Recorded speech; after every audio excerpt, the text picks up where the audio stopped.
three kinds of approach to the problem of ethics. And the first one is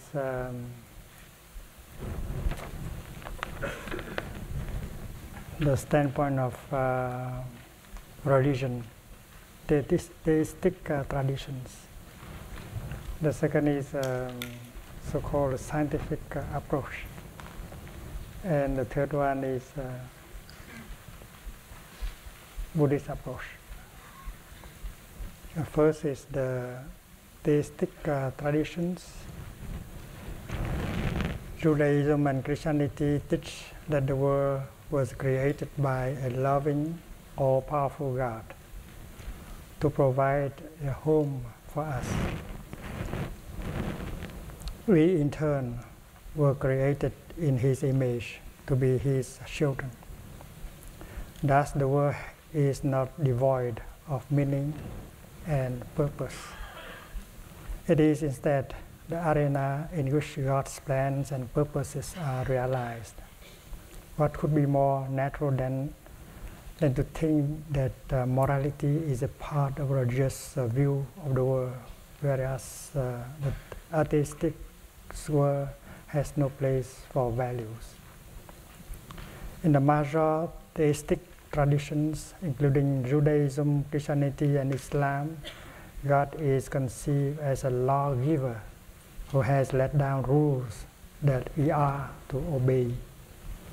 He does not compel us to obey them, but we were created as free agents, so we may choose to accept or to reject His commandments.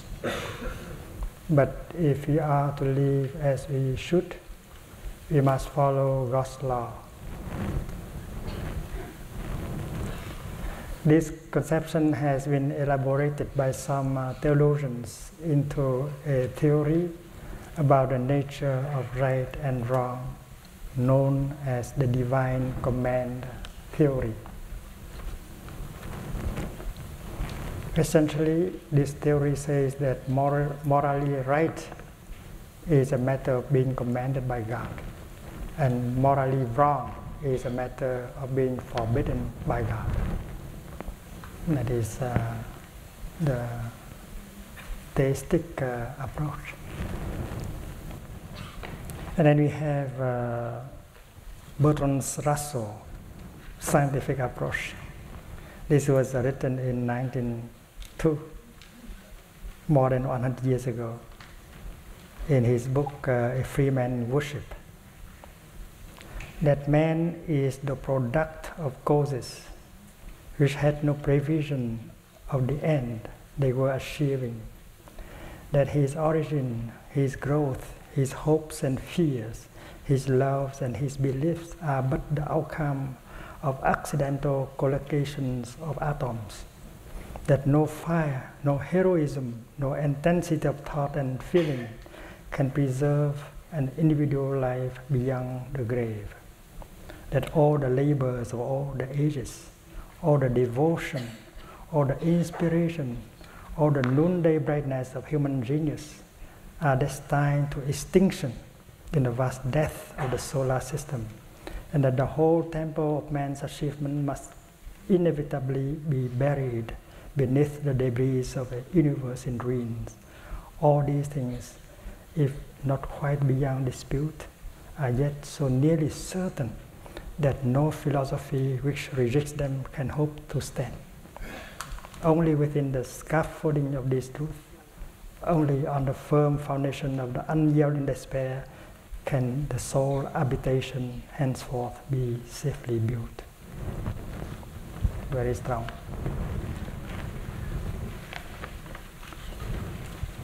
So, according to him, coincidence and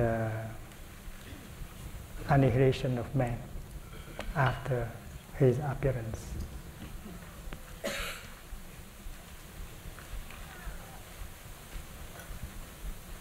is the opposite with the religious view, because in the religious view the soul is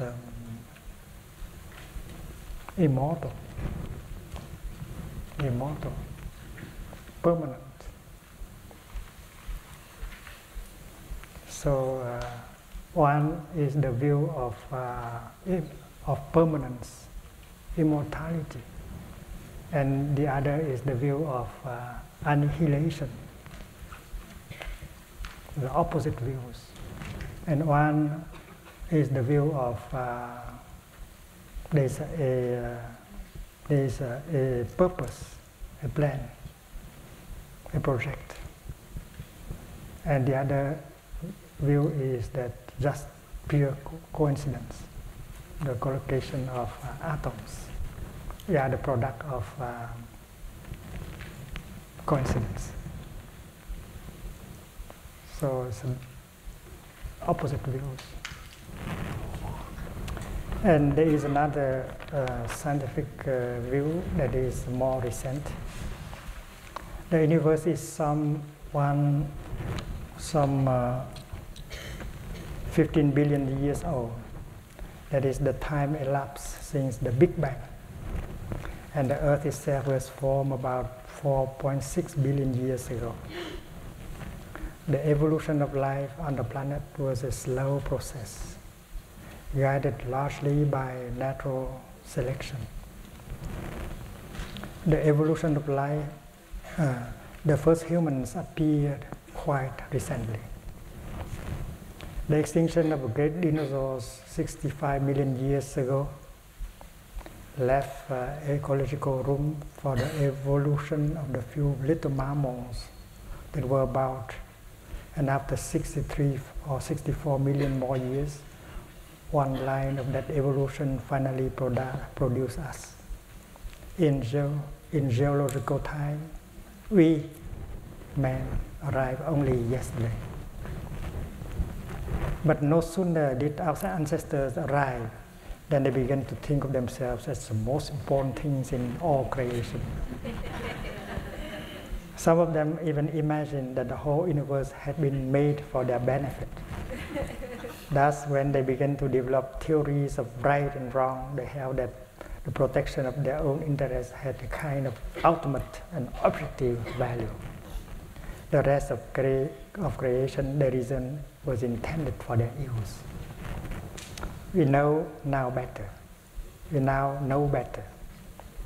We now know that it exists by evolutionary accident, as one species among many on a small and insignificant world in one little corner of the cosmos. The details of this picture are revised each year as more is discovered, but the main outline seems well established. So the idea of coincidence still remains in the so-called scientific view. I think there are a few scientists who do not agree with that coincidence. And finally, we have the Buddhist approach in just a few lines. And this is what these few lines we use during the last winter retreat.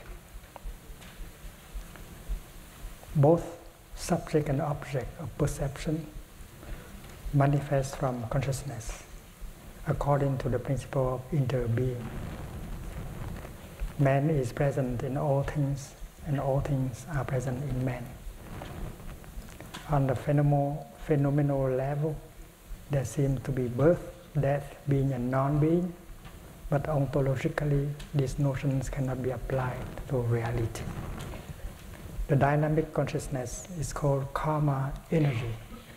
Everything evolves according to the principle of interdependence, but there is free will, and the possibility to transform. There is probability. The one affects the all, and the all affects the one. Interbeing also means impermanence, non-self, emptiness, karma, and countless world systems. Right view allows right action, leading to the reduction of suffering and the increase of happiness. Happiness and suffering are. The ultimate reality transcends notions of good and evil. right and wrong. The Buddha sits in such a way that he feels light, relaxed, happy, free. Breathing in, I invite the Buddha to breathe with my lungs. Breathing out, I invite the Buddha to sit with my back. The quality of breathing in the Buddha breath is very high, excellent. I know that the quality of his sitting is excellent.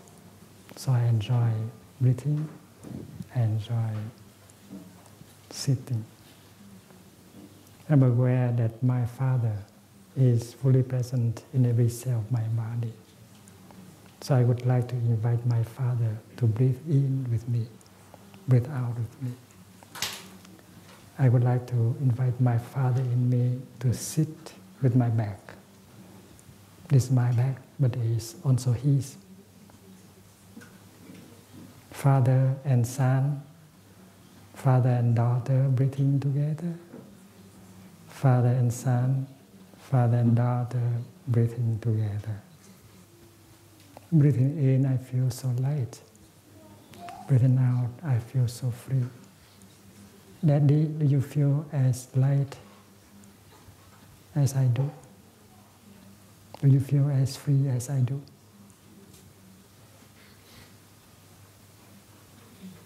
Is fully present in every cell of my body. So I would like to invite her to breathe with me, to breathe with my lungs, and to sit with my back. These are my lungs, but they are also hers. This is my back, but that is also hers. Mother and son breathing in together. Mother and daughter breathing in together. Mother and son breathing out together. Mother and daughter breathing out together. Breathing in, I feel so light. Mother, do you feel as light as I do? Breathing out, I feel so free. Mother, do you feel as free as I do? Good morning, dear Sangha. Today is June the 9th in the year 2009, and we are in the New Hamlet, Loving Kindness Temple, during our 21-day retreat. Thank you for having observed the Nokha Day with joy. It's wonderful to see that many hundreds of cars were grounded on the parking lot for 24 hours or more. In Plum Village, we have a Nokha Day every week and all year round. And also in our monastery in California, New York, and so on. There are thousands of friends, tens of thousands of friends who also observe a Nokha Day a week. So, and we feel very joyful that we can do so. We are not compelled to do so. We are not forced to do so, but we feel the joy because practicing a Nokha Day, it comes from our insight, from our happiness. So we practice our Nokha Day with a lot of happiness. And this is a kind of offering we made to the earth, we made to the Buddha and the Sangha by observing a Nokha Day.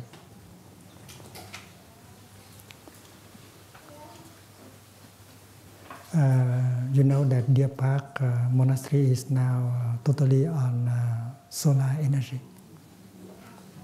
We don't use electricity anymore. And all year round we use solar energy. And we have cars running on vegetable oil. They smell like French fries.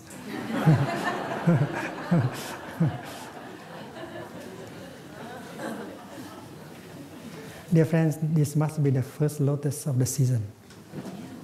And of course, when you look at it, you can see the mud and everything in it, the sunshine, the rain, and everything. And your consciousness is in it. Anyway, it is the object of your consciousness.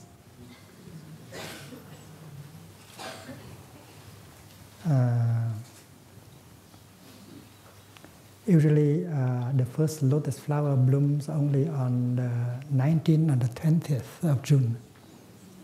But this year, we have the fortune to have the first lotus flower coming so soon. Of course, the lotus does not smell the mud, but the mud is in the lotus. So it is possible for us to handle suffering in such a way that suffering can be transformed into understanding, compassion, as beautiful as a lotus flower. And we know that mud and the lotus interact. We know that suffering and happiness interact.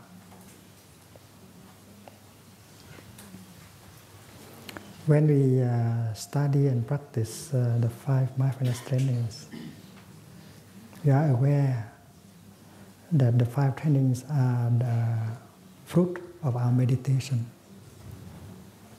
It's born from our mindfulness and concentration. They represent our insight. It's like when you observe a no-car day and nobody imposed the idea on us. Nobody forced us to do so because we have that insight that is something very nice to do to the earth and to offer to humanity. So we do that with joy. The same thing must be true with the 5 mindfulness trainings. We practice them with a lot of joy. And we know that they have come not from someone else in the sky, but it has come from our own practice of mindfulness concentration. So let us present the 5 trainings in such a way that people recognize them as the fruit of our practice. That is our insight.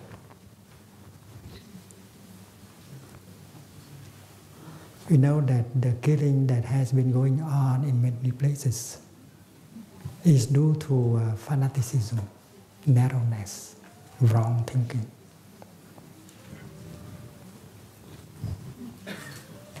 And if we just say that killing is not good, that does not help very much. But if we know how to help the person who is about to kill to get the insight of interbeing, to remove fanaticism, narrowness, and then naturally that person will stop thinking, stop killing. And that is why we as a Sangha, we have to try to present the teaching, the practice of the Buddha in such a way that people will be glad to recognize that is the best of insight. In the version that we have been using in the last 30 years, aware of the suffering caused by the destruction of life, I am committed to cultivating compassion and learning ways to protect the lives of people, animals, plants, and minerals. I am determined not to kill, not to let others kill, and not to support any act of killing in the world, in my thinking and in my way of life. We would like to introduce the insight of interbeing into this in order to help people learn, practice, and realize by themselves that the first mindfulness trainings come from themselves. And it is a joy to be able to practice it. So we can propose something like this. I undertake to practice looking deeply in order to touch the nature of interbeing in all things, to transcend discrimination, attachment to views, intolerance, dogmatism, which are at the foundation of fear, exclusion, anger, craving, and despair that lead to the act of violence and the destruction of life. And that is something we have to practice, to learn, to meditate upon. We have to live our daily life in such a way, to live deeply in mindfulness so that we can see the nature of interbeing in everything. That happiness and suffering are not individual matters. That when you do harm to the environment, you do harm to yourself. When you do harm to the other person, you do harm to yourself. And we know that if the noble path proposes right view,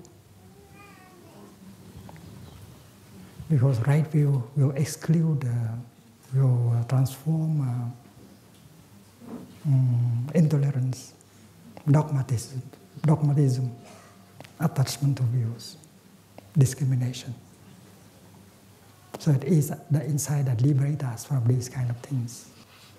Because discrimination, attachment to views, intolerance, dogmatism, they are the foundation for exclusion, fear, anger, craving, and despair.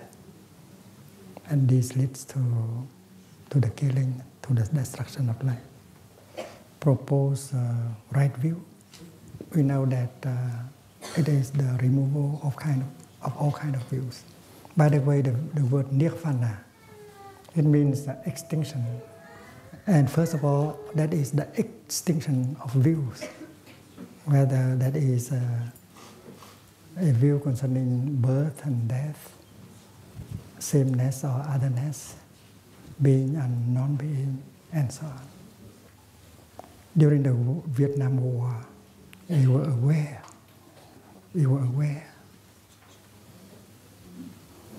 that there was a lot of fear and anger and fanaticism,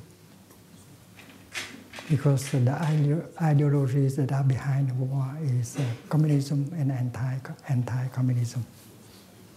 And the communists wanted to destroy the anti-communist, and the anti-communist wanted to destroy communism. So he imported ideologies from the outside. That is a misfortune. Why do we have to import ideologies from the outside? We have our spiritual tradition. Why we have to import these doctrines and ideologies and adopt them and become enemies? Why brothers have to kill brothers? And then the weapons, they are imported also from the communist bloc and from the anti-communist blocs.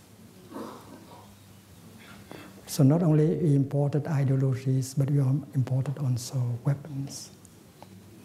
And caught in that situation, how could the Buddhist react? Because the Vietnam War is an international war, supported by two blocs, one communist bloc and one anti-communist bloc. There is a fear, anger. The anti-communist bloc were very afraid that if they lose Vietnam, and then other countries in the area will fall down also. So America was investing a lot of human lives and money and weapons into the Vietnam War. And America has lost so many young men over there and have suffered very much as well as the Vietnamese.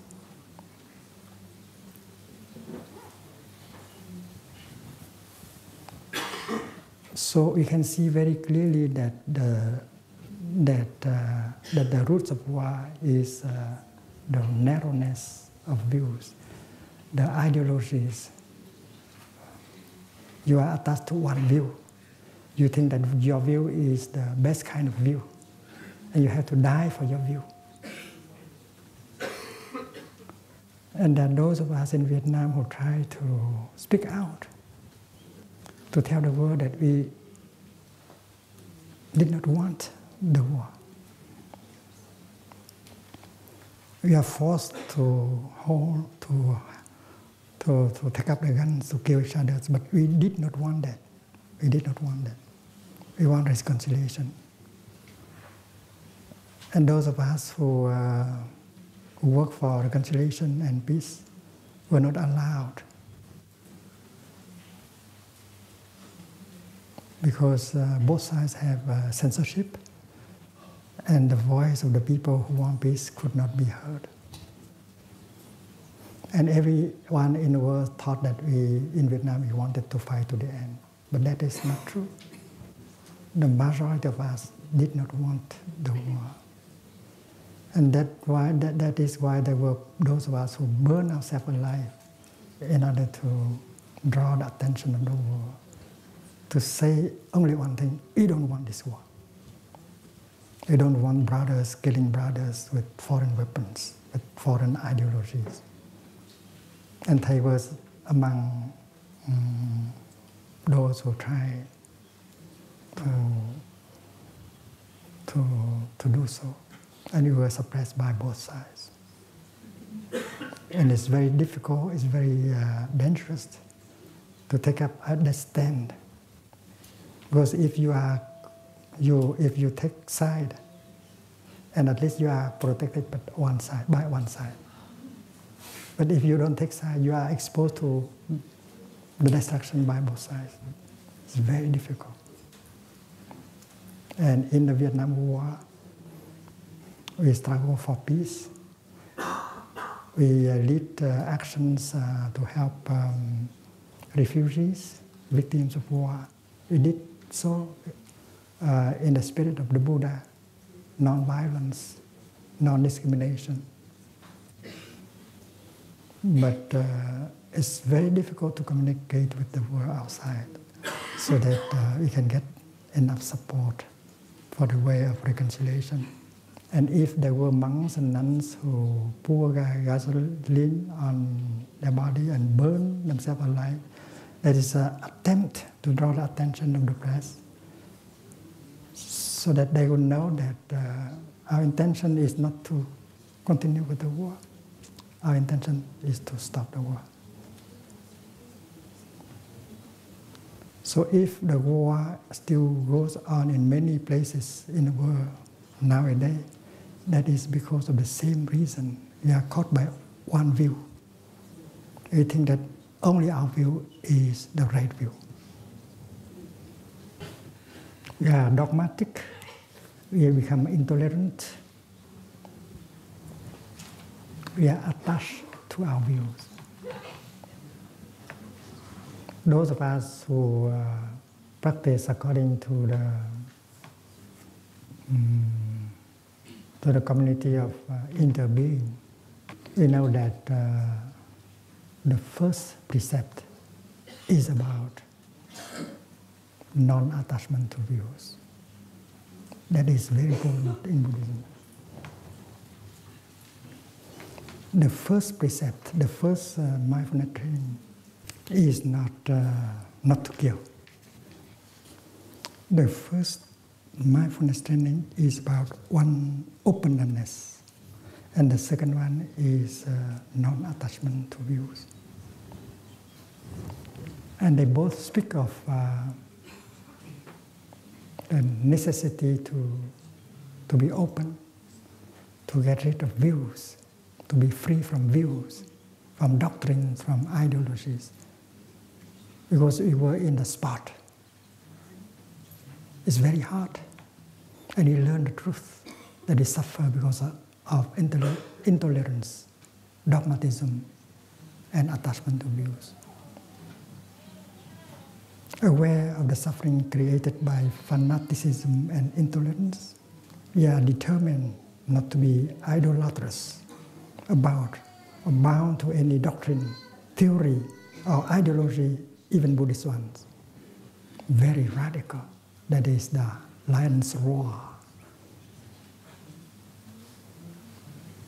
Aware of the suffering created by attachment to views and wrong perceptions, we are determined to avoid being narrow-minded and bound to present views.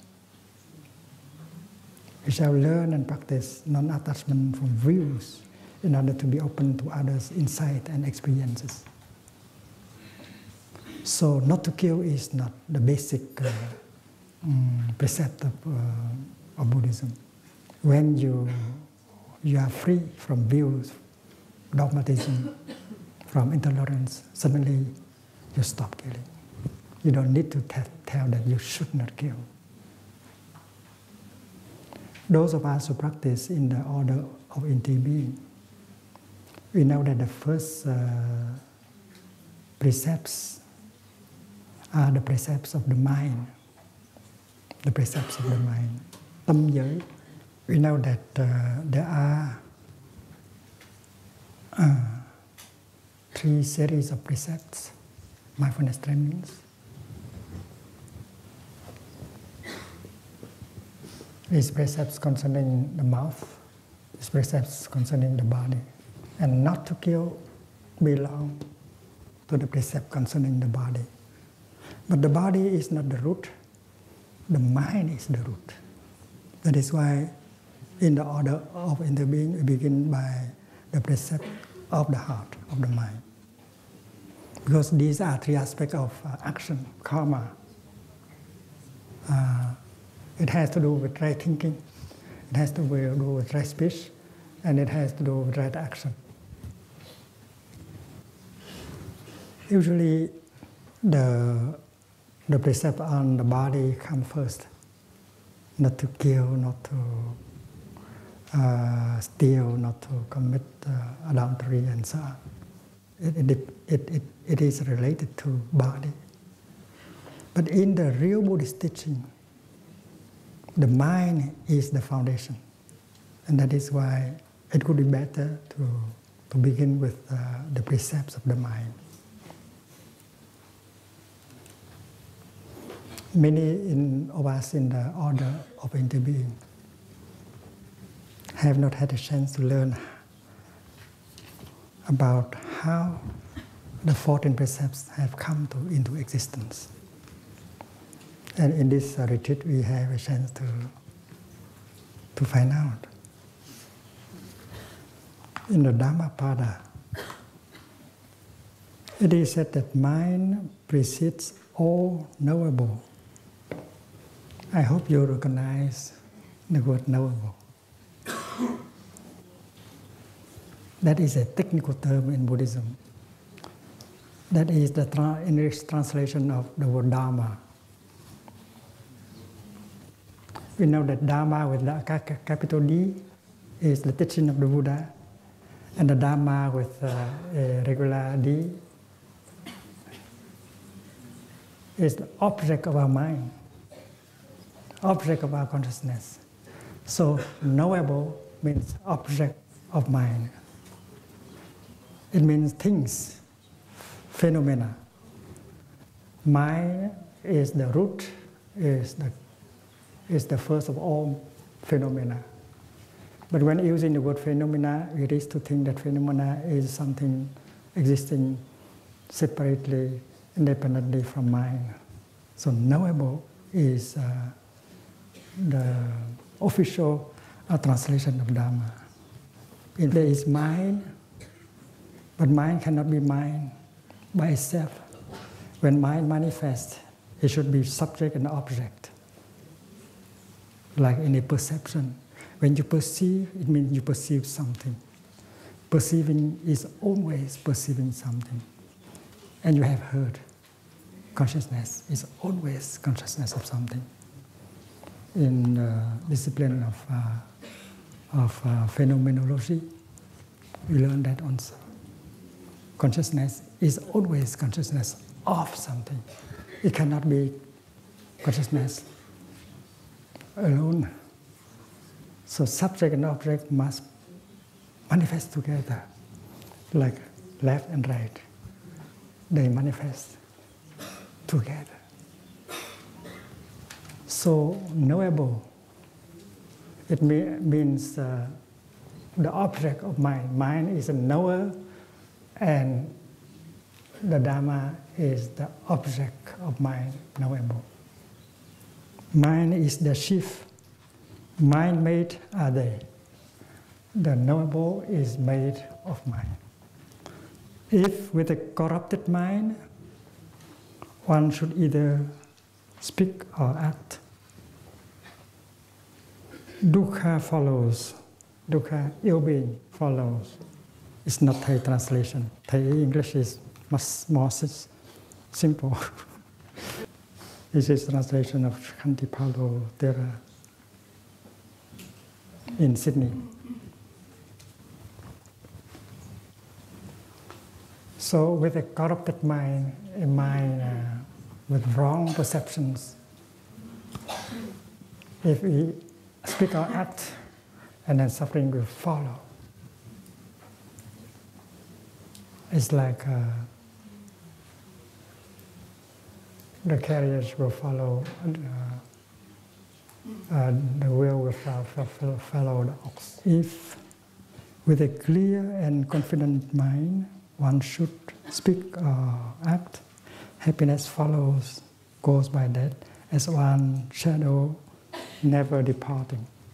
If with a clear and confident mind, one should speak or act, happiness follows, goes by that, and as one shadow never departing.